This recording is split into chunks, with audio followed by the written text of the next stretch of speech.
Bonjour mes bien-aimés et bienvenue pour ce nouveau partage autour de la parole de Dieu. Nous sommes sur cette série qui parle du Saint-Esprit.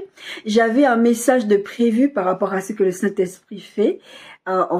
Sur le Saint-Esprit, il y avait un message que le Saint-Esprit lui-même m'avait mis à cœur de partager avec vous. Mais avant de partager ce message-là, le Saint-Esprit m'avait demandé d'abord de le présenter à vous, avant de continuer sur la suite de messages. Donc nous en sommes sur cette série, nous en sommes à la 8e partie de cette série qui s'intitule « Le Saint-Esprit qui est pourquoi ». Nous avons dit que nous abordons ce thème sur 4 grands axes. La première partie, c'est ce que n'est pas le Saint-Esprit. La deuxième partie, c'était qui est le Saint-Esprit. La troisième partie que nous avons fini la semaine dernière, c'est ce que fait le Saint-Esprit. Et c'est sur cette partie-là qu'on a beaucoup partagé. Et la quatrième partie que nous allons entamer aujourd'hui, c'est ce que veut le Saint-Esprit. Pourquoi nous sommes beaucoup restés sur ce que fait le Saint-Esprit? C'est parce que je voulais, mes bien-aimés, que vous ayez conscience de la personne qui habite en vous et la capacité qui est même... J'ai pas assez de mots pour vous dire ce qu'il est capable de faire pour vous. Et je vous disais dans les précédentes vidéos, il y a des choses probablement que vous expérimentez avec lui. Déjà, il y en a que vous savez même pas que c'est lui qui est à l'origine de ça. Et il y a des choses que vous allez expérimenter. Et donc, vous allez vous dire, ah oui, c'est vrai que la sœur, elle a abordé cette thématique-là. Et ça va vous permettre de comprendre qu'il y a des choses peut-être que vous attribuez même des fois aux démons qui ne sont pas l'œuvre de diable. C'est vraiment l'œuvre du Saint-Esprit. Et c'est pour ça que c'était important qu'on aborde cette thématique sur le Saint-Esprit, que vous puissiez vraiment vous approcher de lui et que vous ayez vraiment envie de le connaître. Parce que c'est vrai que beaucoup de chrétiens ont une image de Dieu, le Père fouettard. C'est celui qui va toujours nous punir, c'est celui qui est toujours méchant avec nous. Et Dieu ne veut pas qu'on pense ça de lui. Même quand on parle de la fin des temps, quand la Bible nous parle de la fin des temps, c'est pas « Ah, Dieu va envoyer des gens en enfer », tout ça, c'est pas ça le but de Dieu. La personne de Dieu, c'est l'amour. Il vous aime, il nous aime, il veut nous amener à bon port. Dans cette vie-ci et pour l'éternité. Et pour ça, vous devez apprendre avec qui vous habitez au quotidien. Parce que vous n'êtes pas censé ignorer que vous êtes la demeure du Saint-Esprit. Le Saint-Esprit habite en vous. Et ça, jusqu'à ce que Jésus vienne nous chercher et qu'on va être près de lui. En tout cas, sur cette terre-ci, le Saint-Esprit habite avec nous. Et puisque le Saint-Esprit habite avec nous, vous devez apprendre à marcher avec lui, à collaborer avec lui. Parce que, comme je vous l'ai dit depuis le début de cette série, le Saint-Esprit est un gentleman. Il ne va vous forcer à rien. Les conséquences, vous les aurez, les situations, vous les aurez, les difficultés, vous les aurez. Mais collaborez avec le Saint-Esprit si vous voulez arriver à bon port, si vous voulez vivre les promesses que Dieu vous a promis. Je vais récapituler un peu ce qu'on a vu la semaine dernière. Je me suis un peu embrouillée parce qu'en fait, en ce moment, je suis très fatiguée. Quand je suis très fatiguée, c'est un peu compliqué. Je vous disais qu'il est le sceau de Dieu qui atteste notre salut et notre statut d'enfant de Dieu. Et en exemple, je vous disais qu'il y a beaucoup de gens qui vont venir vous dire, toi, tu vas aller en enfer parce que tu pêches contre Dieu. Il y a des pasteurs qui prêchent ça aussi, qui disent que dès que tu pêches contre Dieu, ça y est, c'est bon, c'est fini, tu vas aller en enfer. C'est pas le caractère de Dieu. Dieu est hyper patient. Ceci ne veut pas dire que ça doit vous encourager à pécher contre Dieu, mais vous devez savoir que le Saint-Esprit atteste que vous êtes des enfants de Dieu. Parce que des fois même, vous vous en doutez vous-même parce que vous péchez contre... Quand vous aimez Dieu et vous péchez contre lui, sincèrement, vous vous dites, est-ce que j'ai blasphémé contre le Saint-Esprit? Est-ce que j'ai fait quelque chose que Dieu puisse me détester? Donc, le Saint-Esprit, lui, va tester en vous sa présence en disant, vous êtes un enfant de Dieu. Déjà que vous posez ce genre de questions, c'est que le Saint-Esprit vous pousse à vous poser des questions. Parce que le Saint-Esprit, il va vous amener beaucoup dans la réflexion et après, il va vous convaincre. Il va dire, mais qu'est-ce que tu penses de ce que tu es en train de faire là? D'accord? Donc, il est le sceau de Dieu qui atteste votre statut d'enfant de Dieu et votre salut. Vous n'avez pas à avoir peur. Le Saint-Esprit qui habite en vous, vous savez que Dieu est avec vous, que Dieu ne vous a pas abandonné, même quand vous avez péché, même quand vous vous sentez vide. Et aussi, il faut aussi que vous sortiez, ça, je pense pas l'avoir dit la semaine dernière, il faut aussi que vous sortiez des émotions et des sensations. Parce que le Saint-Esprit ne va pas toujours se manifester comme ça avec des sensations et des émotions. Ça n'arrive pas tout le temps. Ça arrive, mais ça n'arrive pas tout le temps. Donc, si vous voulez vous rassurer de la présence du Saint-Esprit manifestée en vous, dans les sensations et des émotions, vous allez vous perdre parce que vous allez croire que le Saint-Esprit n'est pas là parce que vous ne ressentez pas des émotions ou des sensations. D'accord?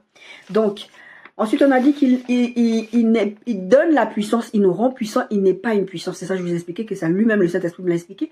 Parce qu'effectivement, on a des enseignants, moi-même je l'enseignais, je disais que le Saint-Esprit est une puissance. Et d'ailleurs, quand j'ai préparé ce thème, à la base, j'avais écrit, il est une puissance, mais pas que.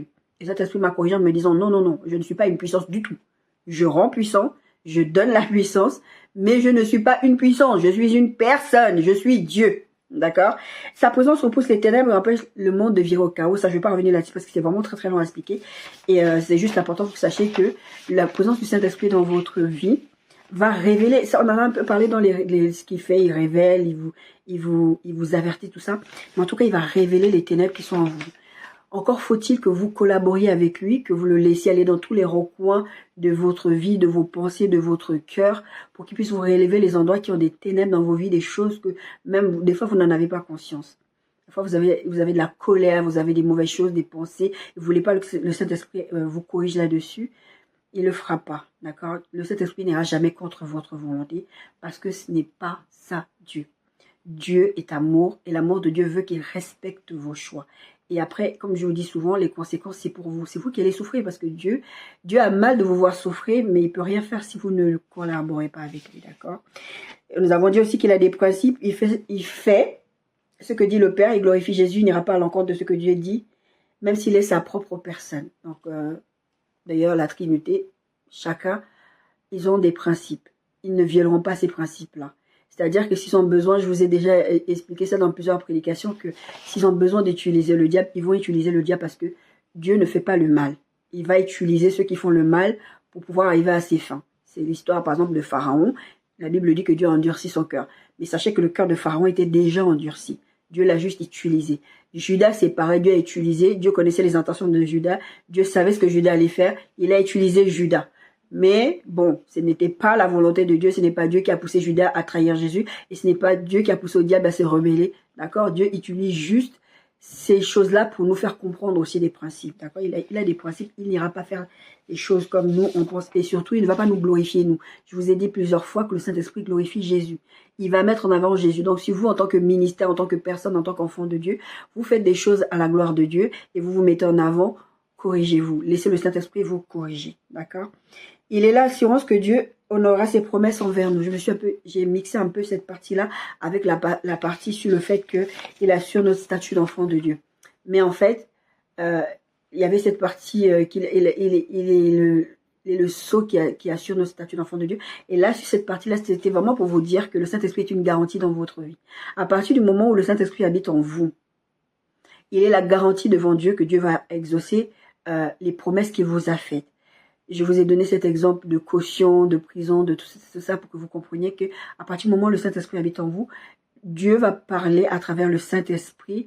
Le Saint-Esprit va vous parler, va vous révéler des choses que Dieu a dit sur vous. Vous allez vous marier, vous allez avoir un tel travail, les prophètes, c'est comme ça qu'ils fonctionnent. D'accord?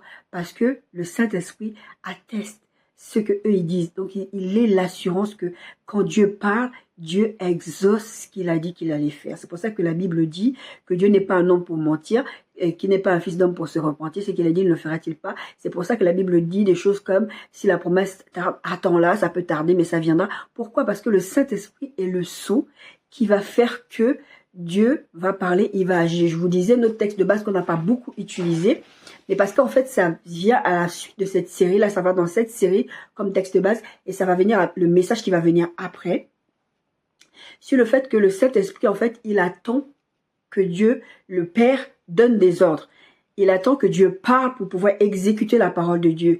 Et c'est pour ça que sa présence dans votre vie vous est une garantie pour vous, pour que Dieu exauce ce qu'il a dit. D'accord? Dieu va venir parler. Je vous disais, le Saint-Esprit se mouvait au-dessus des eaux dans le texte de Genèse, dans notre texte de base. Le Saint-Esprit se meut au-dessus des eaux. En fait, il attend que Dieu parle. Et quand Dieu dit que la lumière soit, la lumière fut, etc. Ça, c'est parce que Dieu a donné une parole. Le Saint-Esprit attend d'exécuter, de vous révéler qu'est-ce que Dieu veut, qu'est-ce que Dieu attend de vous. Et collaborer avec Dieu, parce qu'il y a des choses que Dieu promet aussi. C'est conditionnel. Je vous ai donné plusieurs fois mon témoignage sur le fait que je devais me marier depuis 2019. Mais parce que moi, j'ai désobéi à Dieu. Dieu m'a dit, mais tu m'as lié mes mains. C'est pas que Dieu ne voulait pas exaucer. C'est juste que ça a été retardé. Mais du coup, ça a pris beaucoup plus de temps que prévu. J'étais pas censée, je suis toujours pas mariée d'ailleurs, soit dit en passant. Mais ce n'était pas la volonté de Dieu que ça dure aussi longtemps. La volonté de Dieu, c'était que j'arrête de pécher contre lui et que je fasse ce qu'il me dit. Sinon, ça va faire que repousser. Une leçon non apprise va être répétée. D'accord? Si vous faites toujours la même bêtise, Dieu va toujours vous la faire jusqu'à ce que vous allez comprendre que vous n'allez pas y arriver. Vous savez, quand on était jeune, moi en tout cas c'est comme ça que j'ai été élevée, quand on interdit à un enfant d'aller toucher quelque chose de chaud, d'aller vers l'électricité, bon, l'électricité c'est un peu quand même... Après c'est une éducation, je me rends compte un peu hardcore quand même. En tout cas, on va te dire, laisse-le toucher, qu'il se brûle un tout petit peu, qu'il se fasse un tout petit peu mal et il ne recommencera pas. Et c'est vrai, quand vous laissez les enfants un peu avoir un tout petit peu une dose d'adrénaline comme ça, l'enfant ne va pas répéter. Donc, c'est ce que Dieu fait souvent avec nous, d'accord? Donc, il est l'assurance que Dieu honorera ses promesses envers nous. Ça, c'était un truc, je vous disais, c'est un game changer. Ça va vous permettre de vous dire, ah, mais quand Dieu parle, mais en fait, le Saint-Esprit, c'est la garantie que il va exécuter. Donc, pourquoi j'ai peur? Pourquoi je crains? Pourquoi je commence à paniquer que les échéances s'approchent? Non, si Dieu vous a parlé, il va le faire parce que la garantie, il ne peut pas se renier lui-même. Je vous disais la semaine dernière, et j'étais important que je revienne là-dessus. Et je vous disais qu'il est l'homme fort dans nos vies. Si vous ne laissez pas le Saint-Esprit être l'homme fort, le Saint-Esprit va être là, il va vous regarder. Mais il est l'homme fort. Je vais vous donner plusieurs exemples. Il y a ce truc, vous dormez ou vous sortez. Vous ne vous rendez même pas compte que le Saint-Esprit est en train de travailler en permanence pour vous. Des fois, vous vous mettez dans des situations de danger, vous ne les voyez pas. Vous rentrez chez vous, vous vivez votre vie, vous marchez. Le Saint-Esprit vous protège même dans votre sommeil. La Bible dit que Dieu ne veille ni ne sommeille. Moi, j'ai déjà vécu plusieurs fois ces expériences où je suis attaquée dans mon sommeil, je ne me rends même pas compte. Des fois, c'est le matin, le Saint-Esprit me dit, et je suis sûre qu'il y a plein de fois j'étais attaquée, je ne m'en suis pas rendu compte. Le Saint-Esprit me le dira quand on se verra face à face. Mais en tout cas, vous devez avoir conscience de ça, que le Saint-Esprit est l'homme fort dans vos vies. Et je vous disais dans un point précédent, c'est qui est le Saint-Esprit, qu'il est un garde-fou. Il est un garde-fou, il va vous empêcher d'aller dans des directions où vous voulez pas aller. Et dans cette partie, il est l'homme fort dans votre vie. Il va empêcher des choses de vous arriver. Des fois, vous n'avez même pas conscience. Et on a dit qu'il accomplit des miracles directement ou à travers nous. Donc, l'histoire du directement, c'est par exemple, il a engendré Jésus. Et je vous ai donné plusieurs exemples de naissance dans la Bible, Isaac et de Samuel. Et les guérisons, les miracles, tout ça. Ça, c'est l'œuvre du Saint-Esprit, d'accomplir les miracles à travers nous, d'accord? Jésus ne pouvait pas fonctionner sans le Saint-Esprit. C'est pour ça que Jésus disait, il faut que je m'en aille. Parce que moi, quand je vais partir là, le Saint-Esprit va venir habiter en vous. Mais si je ne pars pas, le Saint-Esprit, il habitera qu'en moi. Donc, il vous est avantageux que je m'en aille. C'est ça que Jésus disait. Pour qu'on puisse servir Dieu dans le miraculeux, dans les signes, les miracles, etc., il faut le Saint-Esprit. C'est le Saint-Esprit qui fait ça. Et il est un père, ça on l'avait déjà vu dans le précédent, je ne sais pas pourquoi je l'avais remis là, je pense que j'avais dû croire que je l'avais oublié. En tout cas, et je vous ai dit, il nous donne la paix, la joie en toutes circonstances ou malgré les circonstances. Votre joie ne peut pas dépendre du fait que vous ayez de l'argent, du fait que Dieu vous a exaucé, du fait que Dieu vous a donné un mari, une femme, des enfants. Votre joie ne dépend pas des circonstances. Votre paix ne dépend pas des circonstances. Parce que quand la Bible parle des fruits de l'esprit, la paix, la joie, la bénignité, la maîtrise de soi et tout ça, ce sont des choses qui sont généré en nous par le Saint-Esprit. Et ça ne dépend pas des situations que nous vivons. Ça veut dire que même si vous êtes en plein deuil, vous avez perdu votre boulot, vous n'avez plus d'argent, la paix de Dieu doit vous remplir parce que comme je vous ai dit, il est l'assurance que Dieu exauce nos prières. Dieu exauce ce que lui-même il a promis. D'accord? Il y a des choses que vous... Pourquoi je n'ai pas dit, il est l'assurance que Dieu va exaucer vos prières? Parce qu'il y a des prières que vous faites que Dieu n'exauce pas. Donc, je ne vais pas vous dire des choses comme ça que Dieu, le Saint-Esprit qui habite à vous est l'assurance que Dieu va faire ce que vous lui demandez. Non. Effectivement, je vous ai utilisé ce texte, demandez, on vous donnera, etc. Mais ça, c'est quand c'est en conformité avec la volonté de Dieu. Si vous demandez, d'ailleurs, c'est... Et moi, je vous dis demandez, là, on vous donnera, cherchez, vous trouverez, je vous mettrai la référence, parce que là, j'ai passé la feuille. C'était dans Luc quelque chose. Demandez, vous donnera, cherchez, vous trouverez, et frappez, on vous ouvrira. Et c'est à la fin qu'il dira, si donc méchant comme vous l'êtes, vous savez donner des bonnes choses à vos enfants, à combien plus forte raison le Père Céleste donnera-t-il le Saint-Esprit à ceux qui le demandent. C'est important que vous ayez conscience que tout ça, le Saint-Esprit le fait en vous. Ça ne, vos circonstances, le fait que vous n'ayez pas, le fait que vous ayez besoin. D'abord, la Bible dit que faites connaître vos besoins à Dieu, et Dieu sait de ce de quoi vous avez besoin.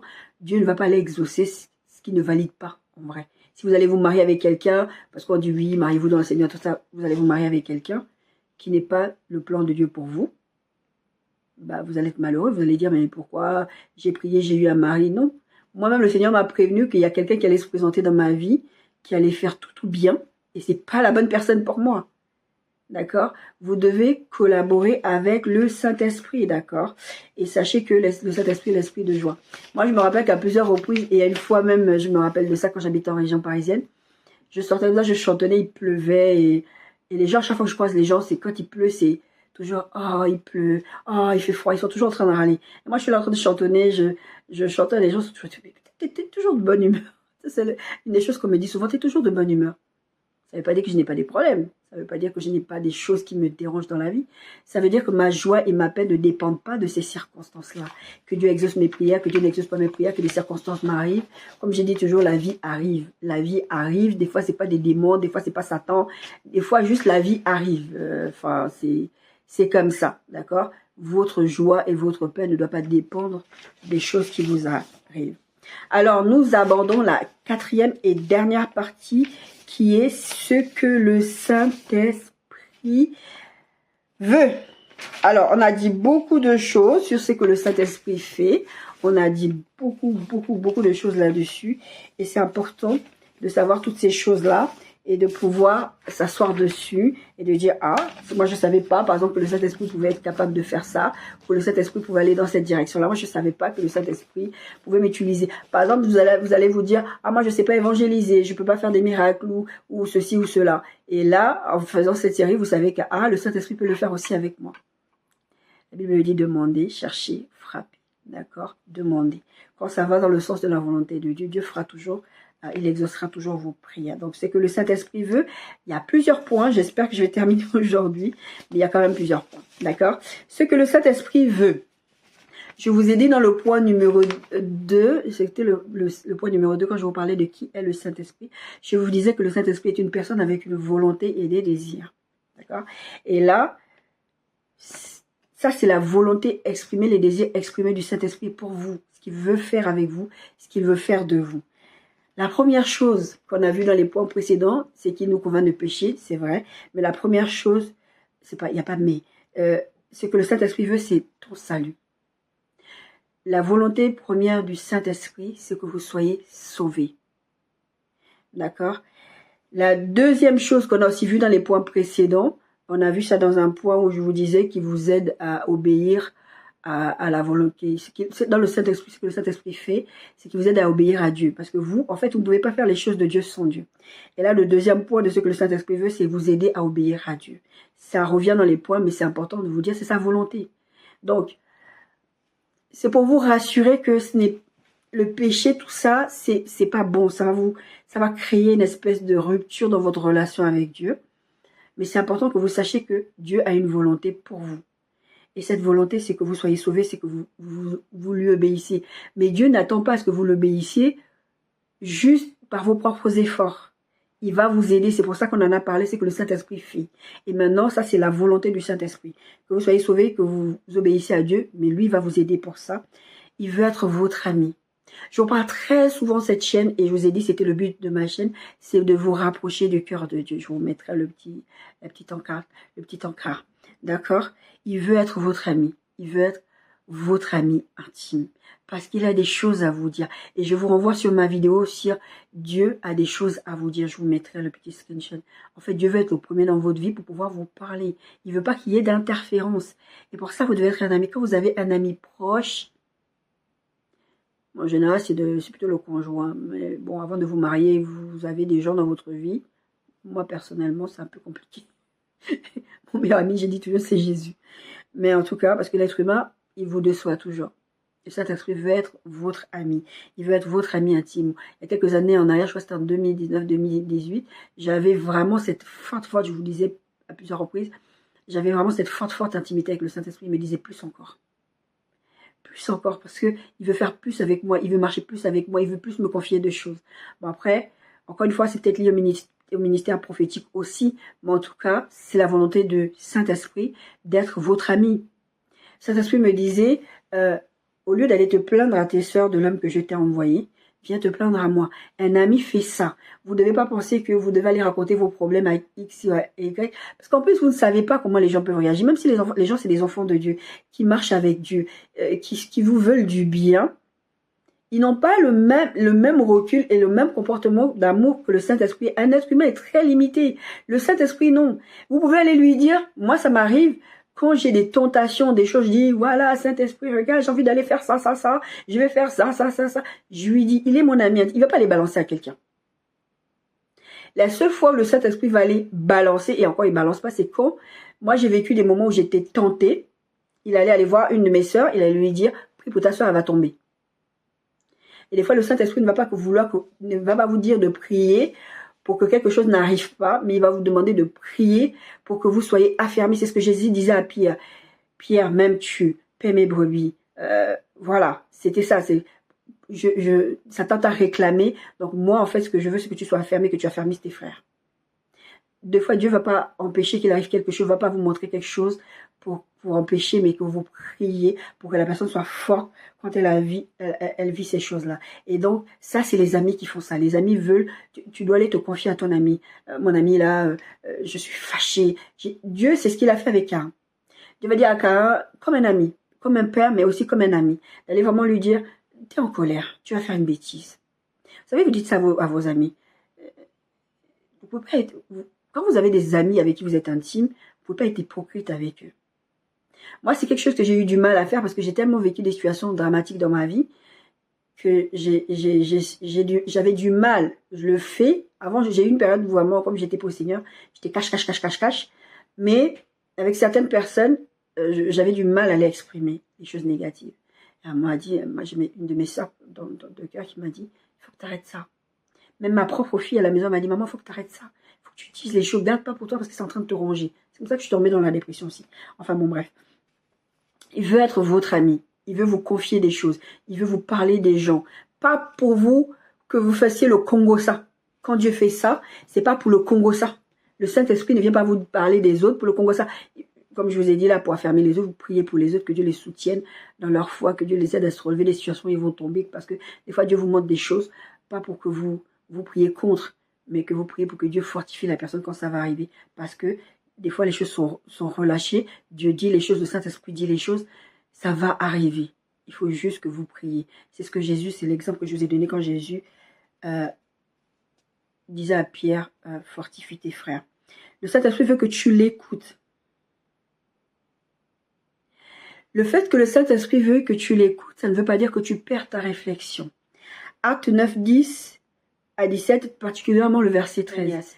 Jésus va lui dire, j'ai parlé à Paul, c'était après la conversion de Paul sur le chemin de Damas. Le Saint-Esprit Jésus va parler à Ananias, il lui dit, écoute, j'ai mis de côté Saul, maintenant il va devenir l'apôtre Paul, etc. Il faut que tu ailles lui parler. Et il dit, mais il tue les chrétiens. Il tue les chrétiens, verset 13. Seigneur, j'ai appris de plusieurs personnes tous les mots que cet homme a fait à tes saints dans Jérusalem. Je vous signale qu'il était même là quand on est en train d'exécuter Étienne. D'accord? Pour vous dire qu'il veut que vous l'écoutiez, mais ça n'empêche pas que vous réfléchissiez. Parce que Ananias, il a réfléchi, il a même dit à Dieu, mais non, je veux pas. Parce qu'il est mauvais. Ça se trouve, c'est un piège. Ça se trouve, c'est... Voilà, vous avez des moments comme ça où Dieu vous dit des trucs. Moi, ça m'arrive très très souvent, surtout quand les choses vont à contre-courant. Je me dis, mais est-ce que vraiment Dieu m'a parlé? Est-ce que c'était vraiment Dieu qui a dit ça? Parce que Dieu peut pas dire des trucs comme ça, c'est trop bizarre. Je vous ai pris cet exemple récemment sur l'histoire de la sodomie. Je sais pas d'autre façon de le dire. Et que moi, on m'a enseigné que Dieu peut pas faire ça, Dieu peut pas faire ça. Et je vous ai dit, ne mettez pas Dieu dans une boîte. Dieu ne fonctionne pas comme vous, d'accord? Et vous ne perdez pas votre réflexion parce que le Saint-Esprit vous demande de l'écouter. La Bible dit que Dieu prend plaisir à l'obéissance et non au sacrifice. Mais l'obéissance de Dieu ne veut pas dire que vous ne réfléchissez plus. Pierre n'a jamais mangé de viande impure parce que c'est un juif. D'accord? Le type, il sait qu'il ne faut pas manger des viandes sacrifiées aux idèles. Il sait qu'il ne doit pas manger des viandes à écailles, à nageoires, des trucs comme ça, des poissons. Enfin, ils ont des types de poissons qu'ils doivent manger, des types de viandes qu'ils doivent manger, pas des sabots fondus, des choses comme ça. Ils avaient une façon de fonctionner. Et un jour, comme ça, Dieu lui montre une vision, le Saint-Esprit sur la... Donc, quand je dis Dieu, c'est le Saint-Esprit, lui montre une vision et lui dit mange. Et c'était des animaux impurs. Dieu avait un message à lui passer derrière ça en lui disant maintenant, oui, c'est vrai, le salut est arrivé par le peuple juif, mais j'ouvre à tout le monde. Tout ce que vous considérez comme là impur, comme vous, aujourd'hui, vous aimez aller taper sur certains d'entre vous, Elle m'a allé taper sur les homosexuels. C'est pour ça que je vous renvoie mon message. Si Dieu aime les prostituées, Dieu aime les homosexuels. Vous aimez aller taper sur les gens en disant, tu vas aller en enfer, tu vas aller en enfer, tu vas aller en enfer. Mon kiné m'a dit, j'avais rendez-vous avec lui, je crois que c'était jeudi. Je lui ai parlé du salut, des fois. Je lui ai dit, mais vous ne pensez pas qu'il y a une éternité, etc. Non, moi je suis athée. Je lui ai dit, mais qu'est-ce que vous perdez à sécuriser votre éternité? Après, il me dira qu'il a une cousine à lui qui est partie voir un... Bon, c'était un prêtre, mais bon, on s'en fiche, c'était un ministère quand même. Qui va dire à cette femme, oui, tu es athée, tu vas l'enfer, tu vas l'enfer, tu vas l'enfer. Et beaucoup de chrétiens font ça. Vous poussez les gens à vous éloigner de Dieu. Vous êtes une occasion de chute pour les gens. Et c'est vous qui poussez les gens à blasphémer contre le Saint-Esprit. Parce que le blasphème contre le Saint-Esprit, je vous le rappelle, c'est de rejeter la conviction que le Saint-Esprit essaie de mettre en vous, que vous êtes sur le mauvais chemin et que vous devez aller sur le chemin du salut. Et vous rejetez ça. Et il y a des gens qui poussent les gens à rejeter le salut en travaillant contre Dieu. N'allez pas dire aux gens, tu vas aller en enfer, tu vas aller en enfer, tu vas aller en enfer. D'accord? Vous devez amener les gens à aimer Dieu. Après, oui, vous êtes des êtres humains, vous commettez des erreurs, vous faites des choses. Moi, je me rappelle, mon pasteur avec qui j'ai eu toutes les problématiques avait été très blessant avec un athée à l'époque. Le garçon était athée à l'époque. Parce qu'il y avait un travail, il y avait des choses à faire, il a mal parlé, c'était vraiment, il était choqué. Il a dit, mais comment un pasteur? Le gars était païen, il était venu nous rendre service, tourner des vidéos et tout. Et le pasteur lui tient des propos et puis il vient me voir et me dit, mais ça c'est quoi? Un pasteur qui parle comme ça à des gens? Alors je suis là pour vous rendre service, etc. Je lui ai dit, nous sommes des ambassadeurs de Christ, mais nous sommes des êtres humains. J'ai pas jeté mon pasteur sur le bus en disant, oui, il est mauvais, non, non, non, non, j'ai pas dit ça. Je lui ai dit, nous sommes des êtres humains. Notre travail, c'est de ressembler à Christ chaque jour. Mais des fois, on faillit à cette mission-là. Parce que on ne laisse pas le Saint-Esprit nous aider. Et voilà, on a des comportements comme ça. C'est comme ça qu'on blasphème contre le Saint-Esprit. Parce qu'on pousse les gens à rejeter Dieu. Et je bénis le Seigneur parce que cet homme-là n'a pas regardé à certains ministères, à certains chrétiens. Parce que des fois, tu discutes avec, c'était, ah non, mais les chrétiens sont bizarres, les chrétiens font ceci, font ça. J'ai beaucoup de gens comme ça. Et souvent, je suis obligée de dire aux gens, mais moi, je suis chrétienne. Tu as une très bonne image des chrétiens parce que ça ne veut pas dire que je suis parfaite. Ah oui, c'est vrai, effectivement. Donc, je ne suis pas parfaite. J'apprends tous les jours au quotidien, d'accord? Tu ne perds pas ta réflexion quand tu deviens, quand le Saint-Esprit, ce que le Saint-Esprit veut que tu obéisses, tu ne vas pas perdre ta réflexion. Mais tu ne dois pas lutter contre le Saint-Esprit. Je vous disais en intro, vous devez collaborer avec le Saint-Esprit. Mais laissez le Saint-Esprit avoir toujours le dernier mot dans votre vie. D'accord? Collaborer, ça ne veut pas dire que lui, vous êtes sur le même pied d'égalité. Non, parce que Dieu sait ce que vous ne savez pas. Je vous ai dit l'omniscient et l'omniprésent et l'omnipotent. Dieu sait ce que vous ne savez pas. Vous rejetez les choses de Dieu, vous ne voulez pas l'écouter.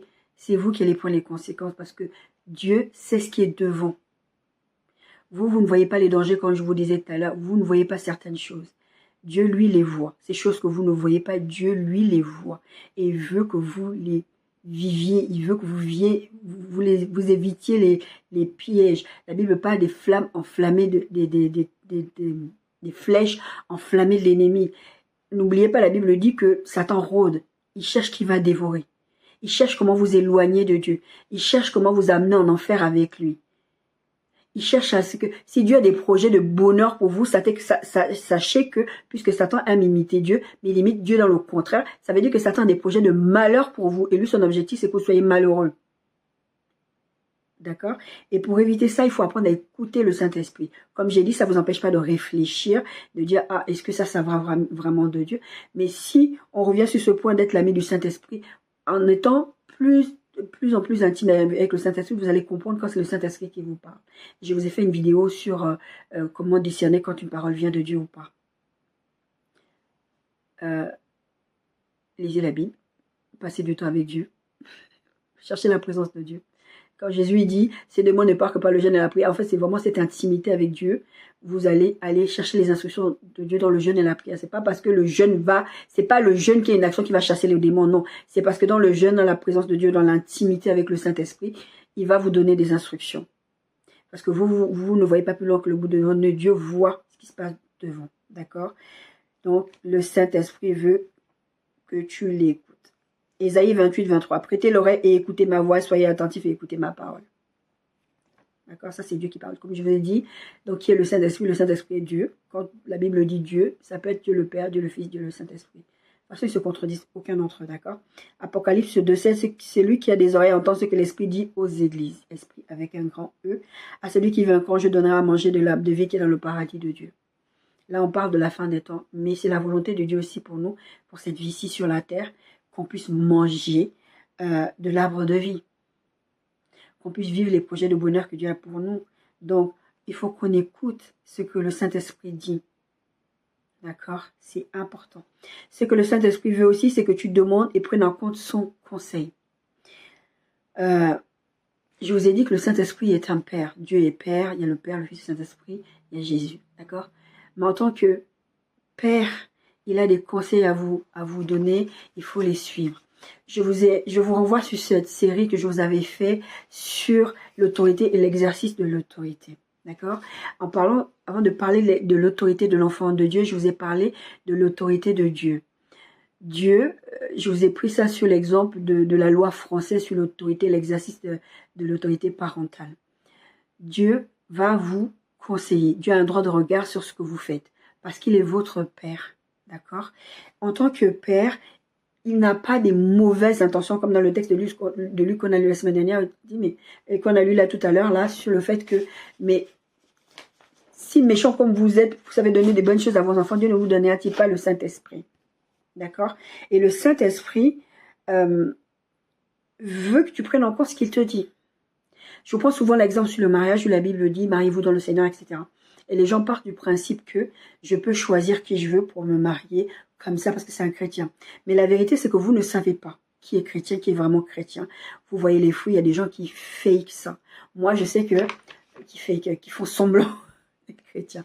Moi, je sais que par exemple, quand j'ai commencé à vouloir parler en langue, je cherchais à parler en langue, je me suis renseignée sur les personnes qui parlaient déjà en langue, j'ai regardé des vidéos sur YouTube, et ça venait pas, je comprenais pas. Et à un moment donné, j'ai commencé à imiter en fait ce que j'entendais, parce que le parler en langue, ça s'imite, au cas où vous ne le saviez pas. Parce qu'en fait, c'est une langue que vous ne comprenez pas, d'accord? Sauf si Dieu vous en donne l'interprétation, vous ne la comprenez pas. Vous-même qui priez en langue, vous ne comprenez pas. C'est pour ça que ça me semblait bizarre. Je parle un truc, je ne savais pas. Mais avant de commencer à parler, je répétais ce que j'avais déjà entendu. Et le Saint-Esprit m'a dit, tu n'as pas besoin de faire semblant. Dieu veut cette intimité avec vous au point où il veut vous dire, non, là tu es en train de te tromper, là tu es en train de prendre une mauvaise direction, etc. Vous ne pouvez pas aller vous marier. Enfin, je prends l'exemple du mariage parce que c'est l'exemple pour moi le plus flagrant. Je ne comprends pas comment on peut prêcher, mariez-vous comme vous voulez, avec qui vous voulez, Dieu vous laisse le choix. Alors que tu regardes le comportement de Dieu, le caractère de Dieu tout au long de la parole de Dieu, personne ne va faire ce qu'il veut avec qui il veut. Tous ceux qui ont fait ce qu'ils voulaient avec qui ils voulaient, ils ont eu des problèmes, des mariages avec des Jézabel, des mariages avec des Bersheba qui ont donné un grand Salomon. Et le grand Salomon, à la fin, regardez comment il a fini dépressif, le type. Parce que c'était pas le plan de Dieu. Dieu a un plan, Dieu a une volonté parfaite pour vous. Il y a la volonté permissive, la volonté parfaite, la bonne volonté. Il y a des fois, vous allez vous marier, ça va bien se passer parce que c'est la bonne volonté de Dieu, mais c'est pas la volonté parfaite de Dieu pour vous. Et quand je prends l'exemple du mariage, c'est vraiment ce truc de dire que, mais vous n'imaginez même bien que quand la Bible parle du mariage, il parle de Jésus, de l'image de Jésus et son Église. Vous pensez bien qu'un truc comme le mariage, vous pouvez pas aller vous marier avec qui vous voulez. Si vous apprenez à collaborer avec le Saint-Esprit, écoutez le conseil du Saint-Esprit, il va vous amener à bon port parce qu'il sait ce qui est bon pour vous. Vous ne le savez pas. Vous voyez par rapport à vos émotions, vous voyez par rapport à vos envies, vous voyez par rapport à vos désirs. Et des fois, vous confondez même désir et je ne sais plus c'est de quoi l'autre expression, je vais trouver. Vous mélangez les choses. Vous ne savez pas. Désir, envie, tout ça vous mélangez. Et c'est pas la bonne chose pour vous. Donc, le Saint-Esprit veut que vous écoutiez, vous preniez en compte son conseil. C'est pas parce qu'il est un dictateur, comme je vous ai dit la dernière fois, que c'est pas un dictateur, ce que le Saint-Esprit n'est pas, c'est pas un dictateur en point 1. Il va pas vous dicter, il va vous dire, mais prenez en compte ce qu'il vous dit, parce que lui, il sait ce qui est devant, vous ne le savez pas. Et après, vous vous retrouvez dans des situations compliquées, vous déménagez des endroits, vous voulez pas déménager, parce que vous avez écouté peut-être un prophète, un ami, ou je ne sais pas qui vous a dit fais ça, ou les parents qui vous mettent la pression, vous dire, oui, il faut que tu te retrouves ce travail pour aider la famille, et c'est pas la volonté de Dieu pour vous. Vous allez vous retrouver dans les problèmes, vous allez accuser Dieu. Parce que vous n'avez pas su écouter le conseil du Saint-Esprit. Parce que vous n'êtes pas suffisamment intime avec lui. pour écouter ce qu'il a à vous dire non, non, ne prenez pas cette décision. Moi, je voulais signer des papiers dans une histoire d'église. Je voulais faire quelque chose, j'ai commencé à me lancer dedans. Je voulais aller faire mon enseignement théologique pour pouvoir continuer à aller dans le ministère pastoral. Le Saint-Esprit m'a dit, tu ne fais pas ça, tu ne signes pas. Il m'a fait voir une vision, tu ne signes pas ce document. Et j'ai pas signé. Et je ne pouvais pas aller dire à ces gens-là, mais le Saint-Esprit m'a dit de ne pas signer parce que c'est des chrétiens, c'est des pasteurs, c'est des machins, c'est des gens d'église. Il m'a dit, mais qu'est-ce que tu racontes, toi? Le Saint-Esprit peut pas te dire ça. Si le Saint-Esprit peut te dire ça, d'accord? C'est important que tu prennes en compte son conseil. Ésaïe 11, 1, 2, puis un rameau sortira du tronc d'Ésaïe et un rejettera naîtra de ses racines qui est Jésus-Christ.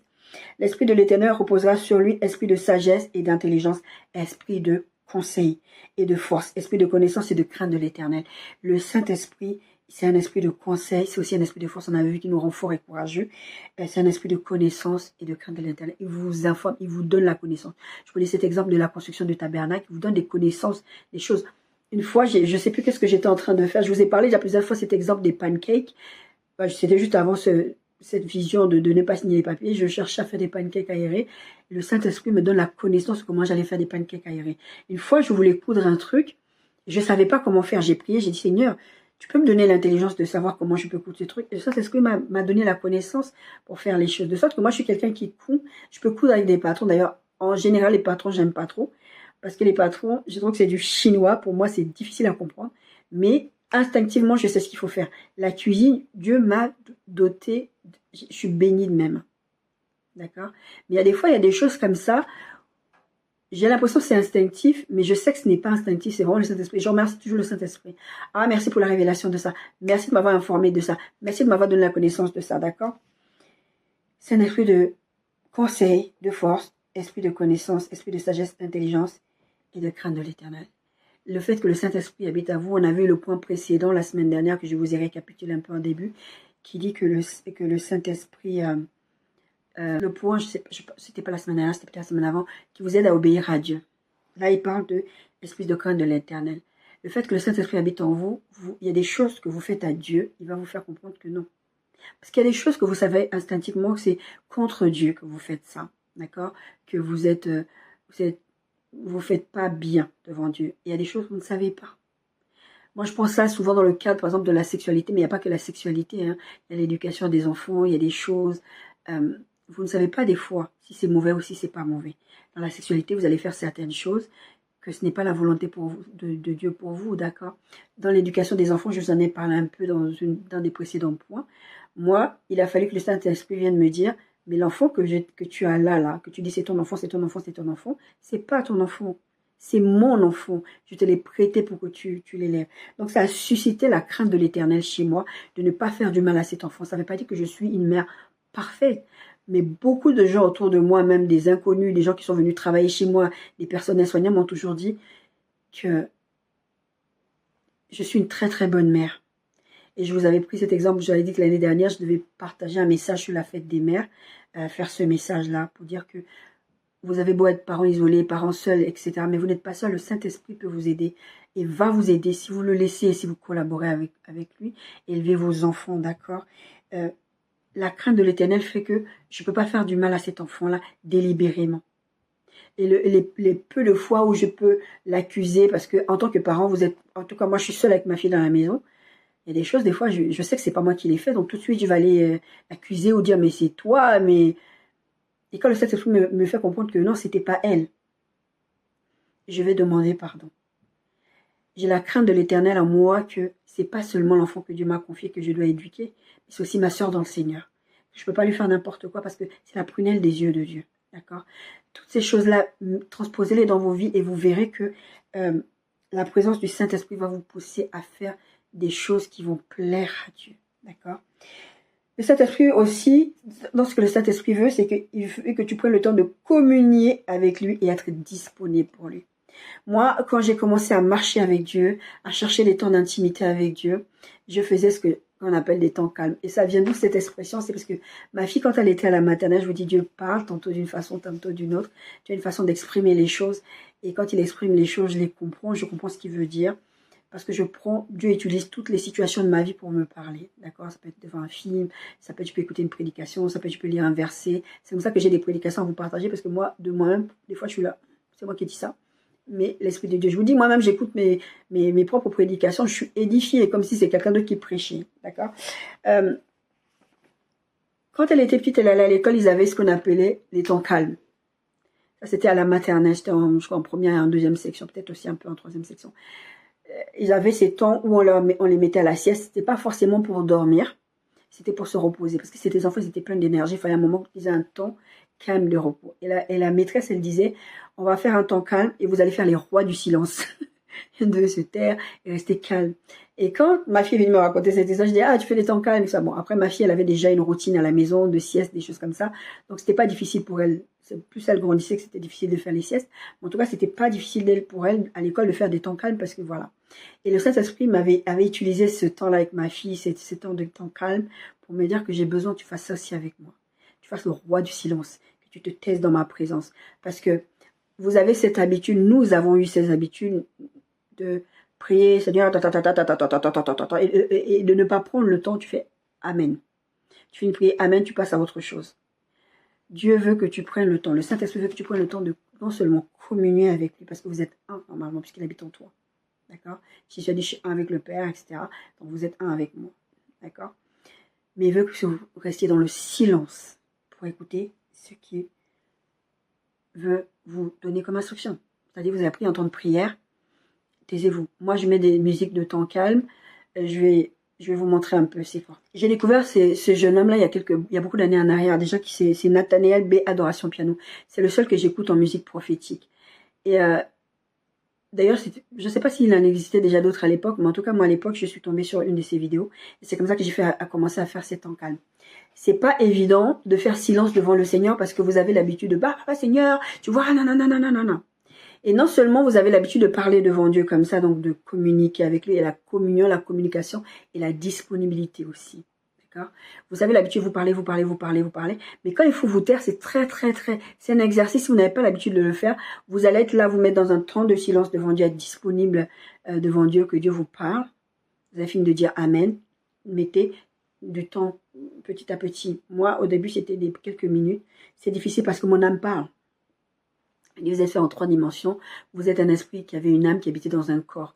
Donc, votre corps va avoir des désirs. Là, pendant que tu es en train de prier, tu as envie de faire pipi, tu as envie d'aller manger, tu as envie de faire ça. Le corps a des désirs, d'accord? A des besoins qu'il faut satisfaire pendant que vous êtes en train d'être disponible devant Dieu. Et l'âme va parler. Oh, est-ce que tu as étendu le linge? Est-ce que tu as éteint la plaque? Est-ce que tu as fait ceci? Donc, faites toutes ces choses-là hein, avant de rentrer dans la présence de Dieu.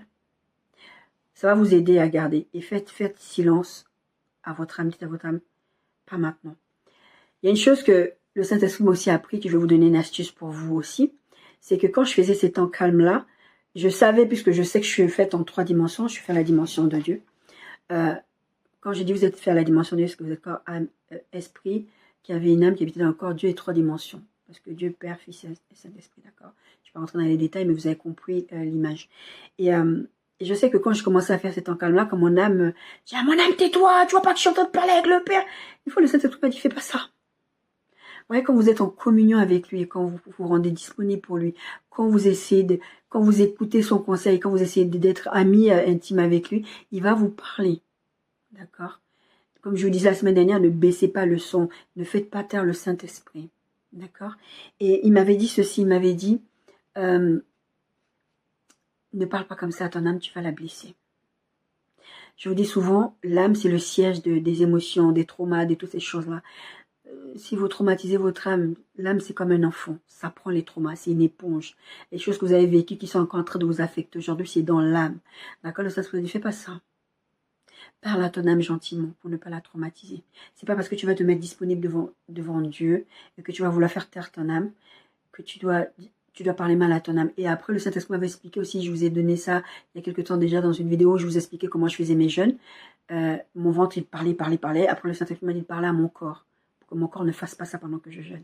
D'accord? Et ça fonctionne. Parce que quand Dieu vous parle, Dieu ne brasse pas de l'air. Le Saint-Esprit vous révèle des choses. Moi, personne ne m'avait jamais expliqué toutes ces choses-là. C'est le Saint-Esprit. Tous les enseignements que je vous donne, quasiment tous les enseignements que je vous donne, c'est dans la présence du Saint-Esprit. Même si des fois, ça m'arrive que je peux écouter une prédication et je suis inspirée parce que le Saint-Esprit me dit, tu vois le point que la personne aborde, toi, tu vas l'aborder comme ça, et ça n'a rien à voir avec ce que la personne est en train de dire. Ou des fois, le Saint-Esprit va utiliser une phrase dans un contexte, il va me donner tout un message sur la phrase que j'ai entendue, qui n'a rien à voir avec le message que j'écoute. Mais ça, c'est une question de prendre le temps d'être disponible devant Dieu. Et j'ai appris à parler à mon âme, à dire, ah, écoute, là, on est devant la présence de Papa God, on va parler après de cette histoire de tendre le linge, d'aller faire à manger, de toutes ces choses-là. Et mon âme, je la faisais taire comme ça. Je parlais gentiment avec mon âme. Quand je faisais des jeûnes, que mon ventre, je disais à mon corps, à mon estomac, avant de commencer le jeûne, je disais, tu vois, après le jeûne, je vais te faire un bon gueuleton, je vais te faire un bon plat, etc. Je parlais avec mon frère qui est venu me voir, qui est venu nous voir vendredi, et je lui disais, quand tu promets quelque chose à ton enfant, fais-le. J'étais en train de faire la distinction entre le fait que quand l'enfant fait des caprices, il te demande, tu dois apprendre à lui dire non. Parce qu'il y a des choses, l'enfant n'a pas à exiger des choses. C'est un enfant, il ne sait pas ce qui est bon pour lui. Parce que son enfant, il a 2 ans, il va sur ses 3 ans là dans quelques semaines. Enfin, ouais, dans quelques semaines. Et je lui disais, un enfant, ça reste un enfant. Un enfant, il faut lui donner des bases. Il faut apprendre à dire non à l'enfant. Par contre, si toi, tu promets quelque chose à ton enfant, donne-lui à ton enfant. C'est pareil avec votre âme. Si vous promettez quelque chose à votre âme, vous promettez quelque chose à votre estomac, à votre corps, donnez-lui les choses saines, d'accord? Vous n'allez pas lui promettre, on va aller regarder un petit porno après, on va aller... Non, c'est pas ça que je suis en train de dire, vous avez très bien compris.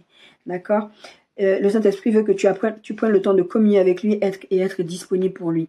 2 Corinthiens 13:3. Que la grâce du Seigneur Jésus-Christ, l'amour de Dieu et la communication du Saint-Esprit soit avec vous. Je vous ai dit, il y a la communion, il y a la communication et il y a la disponibilité. Prenez le temps d'être disponible devant Dieu.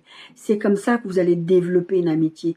Parce que moi, quand je raconte ma façon de fonctionner avec Dieu, il y a des gens qui sont impressionnants en disant, mais Dieu te parle, mais aussi, c'est pas quelque chose d'exceptionnel. La Bible dit, vos fils, dans les derniers temps, vos fils et vos filles prophétiseront que Dieu parle, Dieu s'exprime. Et moi, j'avais dit ça il y a quelques années. Moi, j'entends souvent des gens qui disent ça, qui disent que Dieu n'est pas très, très bavard. Et j'ai réalisé que non, en fait, Dieu est très bavard. C'est parce que si vous ne prenez pas le temps d'aller parler avec Dieu, vous avez l'impression que Dieu est silencieux. Tiens, j'ai demandé ça à Dieu. C'est vrai que Dieu est silencieux parce que Dieu n'est pas obligé de nous répondre, déjà pour commencer. Mais apprenez à parler à Dieu. Mais j'ai remarqué que Dieu est très, très bavard. Je me suis dit, c'est pas possible. Mon frère est venu, je vous ai dit, mon frère est venu vendredi et il a trouvé des carnets. Je vous parle souvent de mes carnets de rêve et tout ça. Il a trouvé des carnets. Il a dit, mais c'est quoi ça? J'ai dit, c'est mes carnets de rêve, mes carnets de rêve et de liaison avec Dieu. Ça, c'est des carnets, c'est jusqu'en 2020. C'est jusqu'en 2020. Après, j'ai plus écrit parce que je les enregistre en audio, en fait. Mais là-dedans, par exemple, dans ce carnet-là, c'était les messages que le Saint-Esprit, par exemple, me donne sur ce que je devais prêcher, d'accord? Et là-dedans aussi, il y avait quelques rêves, mais celui-là, c'était pas trop des rêves, c'était vraiment spécifique. Mais ça, c'est un vieux truc que j'ai depuis 2015, hein. 2015. Et ça, c'était un truc avec les messages. Ça, c'était mon carnet de liaison avec des rêves. Là, vous voyez tous ces petits post-it, c'est parce que, par exemple, il s'est passé quelque chose, mon cousin qui est décédé, et je suis allée chercher, j'ai dit, mais en fait, Dieu m'avait révélé des choses. Quand j'ai dit, ah, tiens, c'est pour ça quand vous m'entendez souvent dire, ouais, quand je traverse des moments où je suis dans le doute, où ça va pas, je retourne regarder dans mes cahiers ce que Dieu avait dit. Je retourne regarder dans mes cahiers, j'écoute aussi mes audios, voilà, des trucs comme ça. C'est des carnets que j'ai achetés, voilà, il y a tout plein de choses décrites sur des gens, que Dieu me révèle sur les gens, même sur des pasteurs, sur des trucs comme ça. Voilà. Ça, c'est jusqu'en 2020. Et encore 2020, je crois qu'il n'y avait même pas, c'était début 2020. Mon frère, il a vu ça, il a dit, je vais pas lire, hein, t'inquiète pas. J'ai dit, oh, ne les lis pas. Il y a plus plein de trucs. Même les gens qui sont malicieux, qui ont vraiment des mauvaises intentions, le Seigneur va me les révéler. D'accord? Par exemple, ça, c'est un ancien téléphone à moi, ouais, là. C'est que des rêves.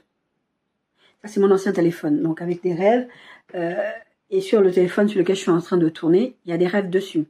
D'accord? Je prends vraiment ce temps. Donc là, j'ai décidé, chaque année, je dis ça, mais là, vraiment, cette année, depuis le début de l'année, j'en ai déjà, je fais plus assez de rêves comme avant. Mais ça, c'est encore une fois, c'est lié à mon état spirituel. Et je suis en train de travailler avec le Saint-Esprit pour que ça change. C'est pour ça que j'ai repris ma routine et je vous disais dans mon message de nouvelle année, commencer l'année avec le Saint-Esprit.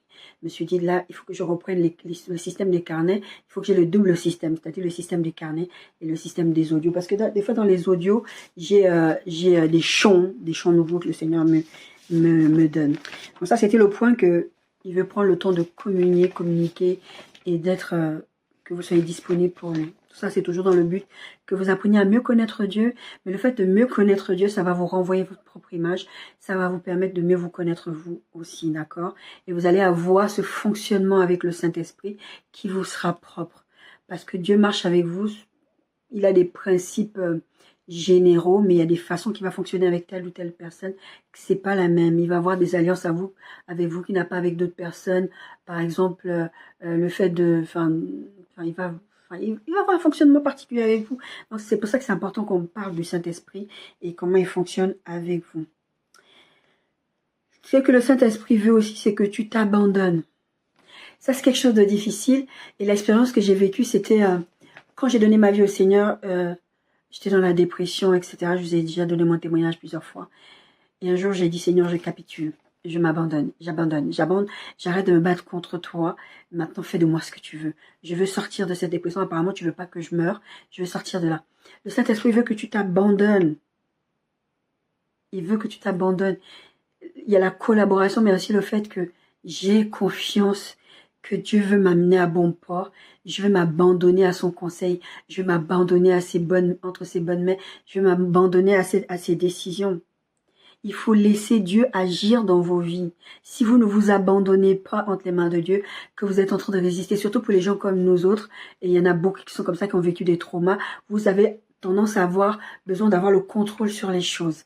Et ça, c'est très, très compliqué quand on veut marcher avec Dieu. Si vous ne laissez pas le Saint-Esprit agir dans votre vie, vous allez avoir du mal, vous allez avoir des difficultés. C'est pour ça que c'est important que vous vous abandonnez, que vous laissez vraiment le Dieu agir. Encore une fois, Dieu sait ce qui est bon. Dieu voit ce que vous ne voyez pas. Dieu sait ce que vous ne savez pas. Dieu voit dans le noir. Moi, ma fille, j'avais découvert ça il y a quelques années. Et d'ailleurs, même à la mer, elle est comme ça. Elle m'a expliqué que, maman, j'aime pas trop aller dans la mer. Parce qu'à la mer, je vois, quand je suis dans un endroit, quand elle faisait du surf, elle a arrêté depuis quelques temps. Elle disait, je vois pas, en fait. Je suis pas rassurée parce que je vois pas le fond. Une fois, on était partis à la plage avec son papa. On avait dit, bon, on va en bus jusqu'à là-bas. On avait pris le dernier bus. Ah là là, quelle mauvaise idée. Et après, au retour, on a dit qu'on va marcher. On a marché plus d'une heure. Et le chemin principal qui menait de la plage à la maison, il y a des endroits qui ne sont pas éclairés. Et j'ai vu ma fille, elle était super stressée. C'est ce jour-là que j'ai appris que ma fille n'aimait pas, en fait, le noir. C'est pas qu'elle a peur, c'est qu'elle n'aime pas. Parce que vraiment, elle ne voit pas devant elle.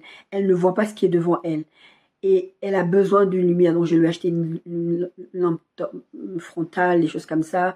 Elle s'éclaire avec le téléphone pour qu'elle soit rassurée. Le Saint-Esprit voit ce qui est devant vous. Il voit chaque pas. La Bible dit, ta parole est une lampe à mes pieds. Le Saint-Esprit, Jésus est la parole. Dieu, le Saint-Esprit écoute la parole, agit à travers la parole, d'accord? Il est une lampe pour vous. Il va vous éclairer, une lumière qui éclaire votre sentier. Le Saint-Esprit ne vous laisse pas aller à l'aveuglette, d'accord? Je vous dis, il y a des choses, je vous ai dit tout à l'heure, dans un des points, il y a des choses que vous ne savez pas, que vous ne voyez pas. Lui, il sait. Il vous protège des dangers. Il est homme fort dans votre vie. Lui, il sait, d'accord? Le Saint-Esprit veut ton bonheur, puisqu'il est Dieu. La Bible dit, Dieu dit, j'ai des projets de bonheur pour vous.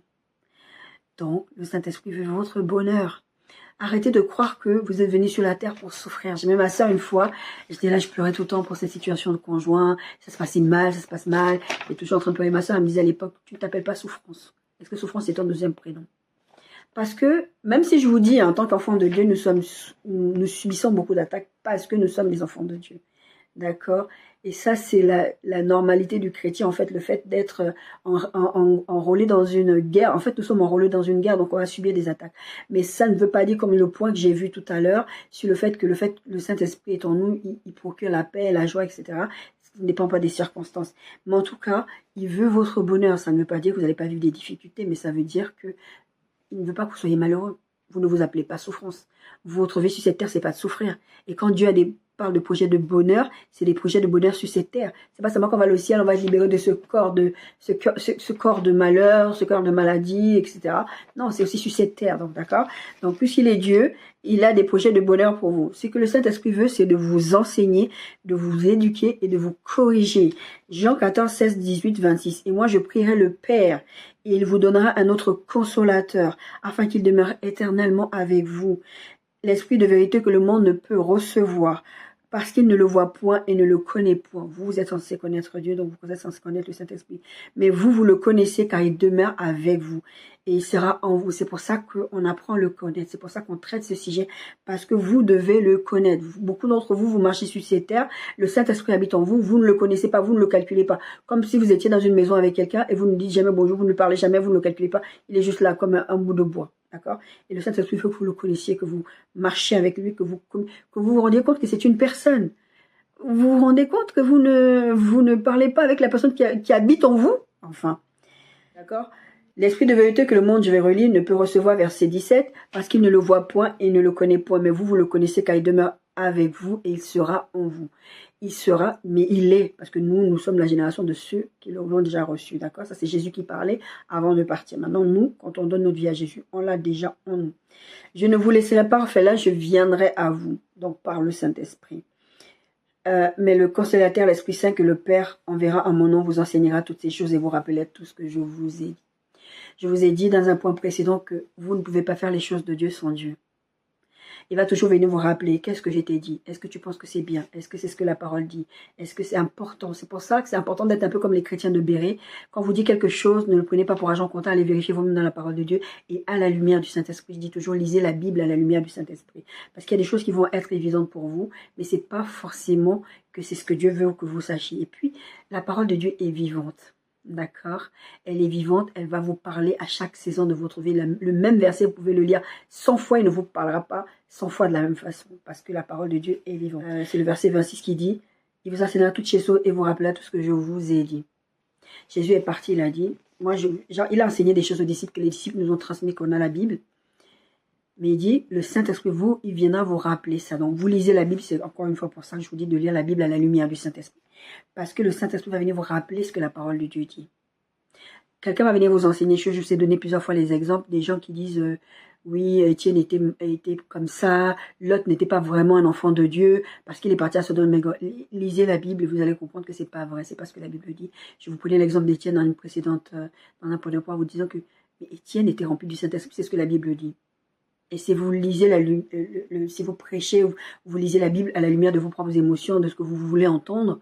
C'est pour ça, c'est un des points dans la série que j'avais fait sur ce qui empêche Dieu d'exaucer vos prières. C'est la mauvaise compréhension des Écritures. Vous avez compris à côté, vous allez demander des choses à Dieu à côté.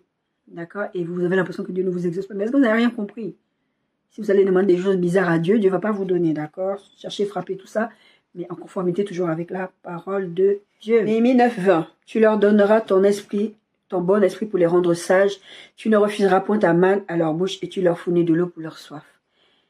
Tu leur donneras ton esprit pour les rendre sages.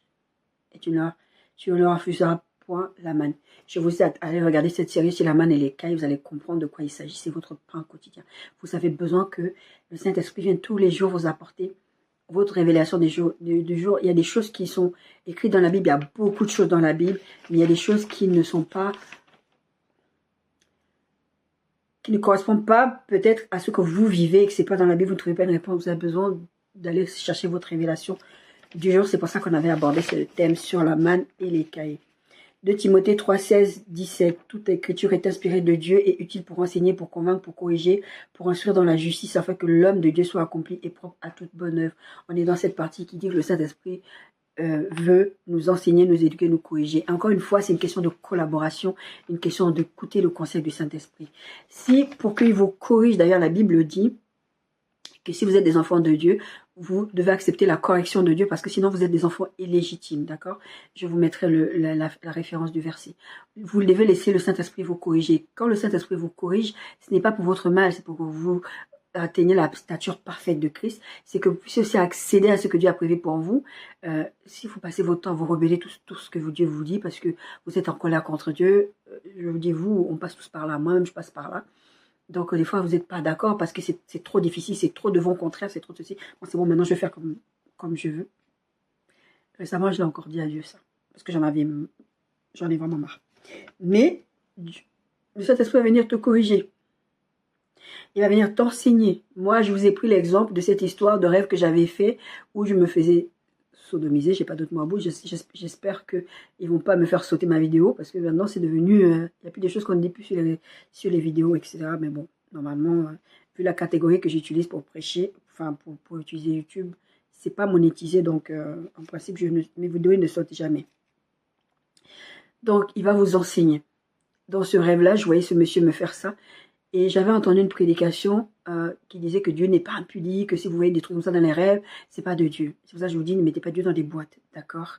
Et le Saint-Esprit est venu m'enseigner, m'a dit non, c'est pas forcément ça. Oui, ça peut arriver que vos rêves soient de la multitude de vos pensées. C'est Ecclésiaste 3 ou 5, 3 ou 3, 5 qui dit ça. Des fois, en fait, vous rêvez des choses, c'est la multitude de vos pensées, de vos occupations de la journée. Des fois, c'est des peurs. Des fois, c'est l'ennemi aussi qui vient vous attaquer.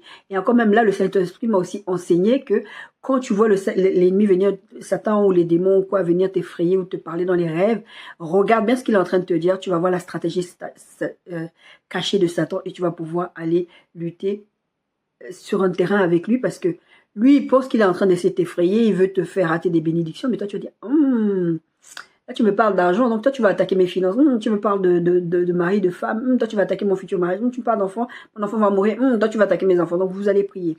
Et ça, c'est le Saint-Esprit qui m'a enseigné ça, d'accord? C'est pas un pasteur, c'est pas une prédication, c'est vraiment le Saint-Esprit qui m'a enseigné ça. Tout comme cette histoire de sodomie, où le Saint-Esprit m'a enseigné que, non, quand tu vois quelque chose dans tes rêves, et que tu n'en arrives pas à comprendre la signification, regarde dans le naturel et tu vas comprendre les implications spirituelles. Ça, c'est pas un être humain qui m'a appris ça, ce n'est pas un pasteur qui m'a appris ça, c'est le Saint-Esprit qui m'a enseigné ça, d'accord? Donc, il va vous enseigner, il va vous éduquer. J'avais une ancienne amie elle parlait trop mal aux gens, elle parlait trop mal. Mais vraiment, je crois jusqu'à maintenant, elle est toujours comme ça, mais ça fait longtemps que je la fréquente plus. En tout cas, la dernière fois que je l'ai vue, elle était toujours comme ça. Elle parle tellement mal, et quand tu lui dis, mais elle te le dit. Et moi, c'est parce que mes parents, ils sont morts, j'étais jeune. Oui, j'étais jeune. Alors, elle n'a pas été élevée par ses parents. Donc, elle estime que c'est normal qu'elle soit comme ça parce qu'elle n'a pas reçu l'éducation. Je dis, mais l'éducation, tu parles... Ok, mais c'est pas que les parents qui éduquent. Tes propres enfants peuvent t'éduquer. Par exemple, nos parents qui viennent du pays, d'Afrique, des choses comme ça, ils ont eu une certaine éducation. Et ils ont reproduit ce qu'eux-mêmes ils ont reçu comme éducation sur nous. Mais sauf que quand vous venez d'un pays comme la France, vous ne pouvez pas reproduire certaines choses. Parce que d'abord, il y a des choses qui sont interdites, comme aller taper des enfants, par exemple. Il y a des choses qui sont interdites. Et adaptez-vous. Vous êtes dans une société où il y a des choses qui ne se font pas. Adaptez-vous. Ça ne veut pas dire que vous reniez votre culture, mais ça veut dire que vous vous adaptez, d'accord?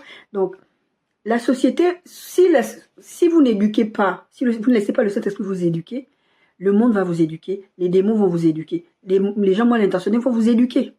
Ça ne va plus être pour vous faire grandir, ressembler à Christ, ça va vous conformer au monde, au siècle présent. La Bible dit, ne vous conformez pas. Mais soyez transformés par le renouvellement de l'intelligence. Qui fait ça, c'est le Saint-Esprit. C'est comme ça qu'il va vous éduquer. Ça, ta façon de penser, là, c'est pas bien. Ta phobie, là que tu avais, c'est ce qui m'a délivré de ça. Ta phobie que tu avais, là. C'était une phobie qui vient d'un trauma d'enfance. Ça n'a rien à voir avec des démons. Je suis sûre que si j'en aurais parlé à quelqu'un d'autre, parce que depuis des années, je suis sûre qu'il y en a un qui pensait que c'était une possession ou quelque chose. Alors que le Saint-Esprit dit non, ça n'a rien à voir. C'est juste un trauma d'enfance, c'est une insécurité d'enfance qui fait que tu as peur, tu as besoin d'être rassuré. D'accord? Le Saint-Esprit veut donc t'enseigner, t'éduquer, etc. On a parlé de la Bible qui est inspirée, toute écriture est inspirée par Dieu, donc par le Saint-Esprit. Et je vous dis souvent, et la dernière fois je vous ai dit, quand je lis la Bible et que je ne comprends pas quelque chose, je dis au Saint-Esprit, c'est toi qui as inspiré les gens qui ont écrit cette Bible-là. Explique-moi ce que tu voulais dire par là, parce que ça, là, je ne comprends pas. Et souvent, il m'explique. D'accord? Ça dépend des saisons. Des fois, il ne m'explique pas tout de suite, il m'expliquera dans une prochaine saison. D'accord? Vous savez, comme quand vous regardez des films, vous attendez la saison suivante pour savoir la suite du film. Le Saint-Esprit veut te transformer à l'image de Christ. Je le dis plus ou moins dans plusieurs points, mais ça, c'est la volonté du Saint-Esprit. Son désir, c'est de vous transformer à l'image de Christ. Et quand le Saint-Esprit fait cette œuvre-là, ça finit par se voir. Vous ne pouvez pas dire le Saint-Esprit habite en moi, il m'a transformé, moi j'ai changé, et ça ne se voit pas. Moi, je vous dis, il y a des gens qui ont parlé avec moi, qui m'ont dit, mais toi, tu n'es plus la même personne. Il y a des gens qui l'ont mal vécu, dans le sens où ils m'ont dit, ah, tu n'es plus marrant, tu n'es plus comme avant. Genre, avant, on pouvait parler... Pourquoi ils me trouvent plus marrant, ces personnes-là? C'est parce que avant, quand j'avais des blagues, mais vraiment graveleuses, quoi, des trucs très... parce que j'étais très libérée dans ma tête, parce que j'étais traumatisée aussi. Donc, je parlais beaucoup de sexualité, des choses comme ça. J'avais pas de difficulté à parler des trucs. J'ai toujours pas de difficulté pour le faire. Mais maintenant, je fais plus n'importe quelle blague. D'accord? Et ça, c'est le Saint-Esprit qui me transforme à l'image de Christ.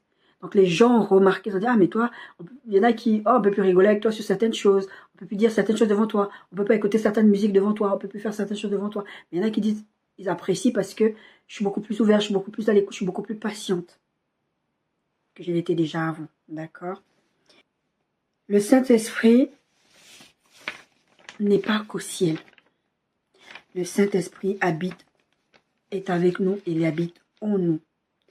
Nous sommes son temple. Nous ne pouvons pas accomplir la volonté de Dieu sans lui. Mes bien-aimés, on a vu toute cette histoire sur le Saint-Esprit. Nous en sommes à la fin. Tout ce que je vous ai dit jusqu'à maintenant, ce n'était pas pour faire joli, pour vous donner une connaissance. Je ne vous ai pas fait 7 semaines de messages sur le Saint-Esprit pour que ce soit juste une information. Le Saint-Esprit veut vous transformer. Il veut vous amener à recevoir Christ. Il n'est pas qu'au ciel, il est en vous. Il veut agir en vous. Il veut vous travailler de l'intérieur et veut vous amener à ressembler à Christ, le Fils bien-aimé de Dieu. Et vous ne pouvez pas faire les choses de Dieu, comme je vous dis, sans le Saint-Esprit. C'est lui qui va vous aider à obéir à Dieu. C'est lui qui va vous amener dans la direction que Dieu veut pour vous. Si vous voulez vraiment que Dieu agisse pour votre compte, avec vous, en collaboration avec vous, vous devez laisser le Saint-Esprit agir à travers vous et en vous. Zacharie 4, 6, 7, alors il reprit et me dit, c'est ici la parole que l'Éternel adresse à Zorobabel. Ce n'est ni par la puissance ni par la force, mais c'est par mon esprit, dit l'Éternel des armées. Qui es-tu, grande montagne, devant Zorobabel? Tu seras aplani. Il posera la pierre principale au milieu des acclamations. Grâce, grâce pour elle. Ce n'est ni par la force, ni par votre intelligence, mais c'est par la puissance du Saint-Esprit que vous pouvez faire. Si par hasard tu passes, il n'y a pas de hasard avec Dieu, par cette vidéo, et que tu te dis, je veux connaître ce Saint-Esprit, je veux marcher avec Dieu. Parce que marcher avec Dieu, c'est de marcher avec le Saint-Esprit, marcher en nouveauté de vie avec lui, accepter qu'il vous transforme de l'intérieur. Je vous invite déjà, pour ceux qui ne connaissent pas Dieu, qui ne marchent pas avec Dieu, à donner votre vie à Jésus-Christ, à regarder, à dire Saint-Esprit, juste, n'allez pas faire des grandes choses spectaculaires, des protocoles. Approchez-vous avec assurance du trône de la grâce, dit la parole de Dieu. Approchez-vous avec simplicité devant Dieu en disant Saint-Esprit, avec cette série, j'ai compris des choses et je veux vivre ces choses-là avec toi. Déjà, je veux te connaître. Je veux connaître Dieu. Je me rends compte que ma vie telle que je l'ai menée jusqu'à maintenant, ce n'était pas la volonté de Dieu. Et je vais d'abord finir l'éternité auprès du Père, avec Dieu. Je ne vais pas aller en enfer. Encore une fois, le but, c'est pas de vous faire peur pour l'histoire de l'enfer, même si l'enfer doit quand même vous faire réfléchir un peu. C'est pas un endroit que vous avez envie d'aller. Recevez Jésus-Christ comme Sauveur et Seigneur et recevez le don du Saint-Esprit. C'est lui qui va faire tout ce qu'on a partagé jusqu'à aujourd'hui. Et si vous êtes des chrétiens et que le Saint-Esprit habite en vous, mes bien-aimés, apprenez à communiquer, à être disponible pour le Saint-Esprit. Vous n'allez pas vivre avec quelqu'un sous le même toit, que ce soit votre conjoint, vos enfants, vos parents, et vous ne parlez jamais avec ces personnes-là, vous ne dites jamais bonjour. Moi, j'ai une chose que j'ai remarqué avec ma fille ces derniers temps, je dis, tiens, c'est bizarre, ma fille, elle se réveille le matin, bonjour maman, si c'est moi qui me réveille, qui la croise, bonjour ma fille, bonne nuit, et à un moment, je commence à lui reprocher, j'ai dit, mais toi, tu vas dormir, maintenant, tu me dis plus bonne nuit. Mais nous, on fonctionne comme ça avec le Saint-Esprit. On ne le calcule pas, on ne fait pas cas de sa personne. Et si vous êtes des enfants de Dieu, sachez que le Saint-Esprit habite en vous, donc vous devez faire cas de sa personne. Considérez-vous comme vous habitez dans une maison avec quelqu'un et cette personne, entendez le Saint-Esprit, vous êtes la demeure du Saint-Esprit, vous êtes le temple du Saint-Esprit, vous ne pouvez pas fonctionner sans lui sur cette terre. Jésus a dit, sans moi, vous ne pouvez rien faire, parce que vous êtes moi je suis le cep, et c'est sans le Saint-Esprit. Si vous voulez arriver à bon port, arriver à la volonté de Dieu pour vos vies, vous devez laisser le Saint-Esprit agir en vous. Et cette série, c'était pour vous faire comprendre qui est le Saint-Esprit. Même encore une fois, je l'ai abordé en sept semaines. Ça fait déjà 7 semaines qu'on est dessus. Je peux comprendre qu'il y en a qui peuvent être fatigués. C'est long, cette série ne finira jamais. Mais cette série était importante à faire parce qu'elle va vous permettre de fonctionner avec Dieu. Dieu veut fonctionner avec vous. Vous ne pouvez pas juste vivre cette terre comme ça. Et bien aimés, je vous invite à recevoir le Saint-Esprit pour ceux qui ne l'ont pas. Et si vous n'êtes pas sûr que vous avez le Saint-Esprit à vous, Je vous invite à le recevoir, comme je vous ai dit tout à l'heure. On parle souvent de la prière du salut. Il n'y a pas une prière typique de salut. C'est juste de prendre conscience que j'ai une vie là que je suis en train de mener. Je n'aime pas la vie que je suis en train de mener. Et je veux marcher avec ce Dieu-là qui me propose des solutions. Le but, ce n'est pas de chercher Dieu pour des solutions à notre vie. Comme il a fait Simon le magicien. Ah, je vous vois faire des miracles. Moi aussi, je veux ça. Parce que Dieu connaît votre cœur. Je vous ai dit l'omniscience de Dieu. Dieu sait ce qu'il y a à l'intérieur. Mais si vous cherchez vraiment sincèrement Dieu, vous cherchez sincèrement la présence de Dieu et la proximité, la communion avec Dieu, le Saint-Esprit est là. Et il vous accueille à bras ouverts. Il attend que vous reprenez cette série. Elle était un peu longue. Prenez le temps vraiment. C'est cette semaine, c'est beaucoup, c'est long les messages. Mon frère m'a dit vendredi, oh, tes messages sont longs. C'est pas grave, comme je dis toujours. Le plus important, c'est que vous preniez le message, que vous le mangez, que vous le digérez, vous prenez le temps. Vous savez, comme les ruminants. À un moment, ils mangent, ils vont ramasser, manger l'herbe et tout. Et après, le regurgite, tu le mâches, et le mâches, et le mâches, et le mâches. Au lieu de faire ça dans les mauvaises choses, faites-le avec les choses de Dieu. Faites-le avec le Saint-Esprit. Ah, Saint-Esprit, j'ai vécu cette journée, j'ai vécu ça. Comment j'aurais pu gérer la situation différemment? Comment je peux faire différemment? Je veux que tu puisses avoir un impact dans ma vie, pour que je puisse avoir aussi un impact dans la vie des autres.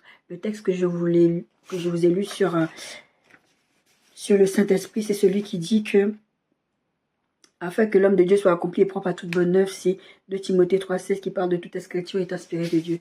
Vous devez faire, vous avez une mission sur cette terre. Dieu veut vous utiliser. Et vous avez besoin du Saint-Esprit pour ça. Vous devez être accompli en tant qu'enfant de Dieu, en tant que vous, personne. Et vous devez aussi faire les choses de Dieu avec Dieu. C'est-à-dire que Dieu veut vous utiliser pour vous et Dieu veut vous utiliser pour les autres aussi. Et mes bien-aimés, vous avez besoin du Saint-Esprit pour ça. Tout seul, vous ne pouvez pas arriver à faire ces choses-là. Soyez bénis, recevez toutes mes salutations. Encore une fois, excellente année 2024. Que le Saint-Esprit soit votre partage. Que la paix de Dieu soit sur vous. Que la puissance du Saint-Esprit puisse être déversée sur vous. Que vous puissiez faire la volonté que Dieu a prévue pour vous. Et que vous puissiez vivre aussi les vies de bonheur que Dieu a prévues pour vous. Soyez bénis.